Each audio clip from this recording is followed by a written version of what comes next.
আচ্ছা, অনেকের একটা কমন সমস্যা, সেটা হচ্ছে মাইক্রোসফট ওয়ার্ডে ফাংশন লিখতে পারে না, মানে হচ্ছে ভগ্নাংশ লিখতে পারে না। সো ভগ্নাংশ যদি ইংরেজিতে হয় সেটা অনেকেই হয়তো পারে, বাট যদি বাংলাতে আপনার ভগ্নাংশ লিখতে হয় তাহলে সেক্ষেত্রে অনেকের অনেক প্রবলেম ক্রিয়েট হয়।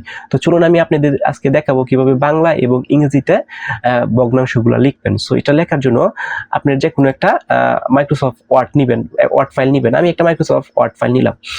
এখানে ফার্স্ট অফ অল ভগ্নাংশ লেখার জন্য আপনি এই যে ইনসার্ট তাইকে, এই যে দেখেন এখানে ইনসার্ট তাইকা, এই যে দেখেন এখানে লেখা আছে হচ্ছে ইকুয়েশন, এখানে আপনি ক্লিক করবেন।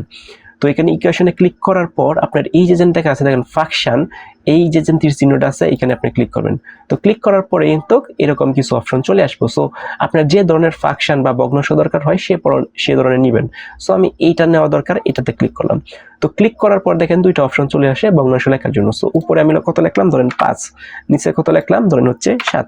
তার মানে দেখেন আমার ভগ্নাংশটা কিন্তু লেখা হয়ে গেছে। অর্থাৎ এই যে ভগ্নাংশটা আছে সেটা কিন্তু আমাদের কি লিখছি, ইংরেজি ভগ্নাংশ। এখন আমরা যদি চাই যে এই ইংরেজি না, আমরা বাংলা লিখতে চাই, বাংলাতে ভগ্নাংশ লিখতে চাই, সেক্ষেত্রে আমরা কি করব? সো সেক্ষেত্রে আমরা কিভাবে লিখবো, সো সেটাও চলুন দেখাই। সো এটা লেখার জন্য আমি এটাকে রিমুভই করে দিই। হ্যাঁ, রিমুভ করে দেওয়ার পর আমার এটাকে একটু মাঝখানে নিয়ে আসি। ওকে, এখন আমি আবারও একটা ভগ্নাংশ লিখি এবং সেটাকে বাংলা ভার্সন করব। সো সেটা করার জন্য আপনার ইনসার্ট থেকে এই যে ইকুয়েশন থেকে এবং এই যে ফাংশন থেকে এই ফাংশনটা আমি নিলাম। এখানে আমি লিখলাম হচ্ছে ধরেন কত লিখতে পারি, এখানে ধরেন 3 আর নিচে ধরেন লিখলাম কত 5, একটা ফাংশন লিখলাম। তো লেখার পর এরকম অপশন আসবো। আসার পর আপনি যদি এটাকে বাংলা করতে চান তাহলে সিম্পলি এটা ক্লিক করবেন। তো ক্লিক করার পর এই যে দেখেন 3 ডট আছে না, এই 3 ডটে আপনি ক্লিক করবেন।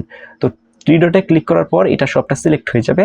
সিলেক্ট হয়ে যাওয়ার পর এই যে দেখেন এখানে লেখা আছে ইকুয়েশন, এখানে ক্লিক করবেন। এখানে ক্লিক করার পর এরকম কিছু অপশন আসার পর এই যে এইখানে লেখা আছে দেখেন এবি টেক্স, এখানে ক্লিক করবেন।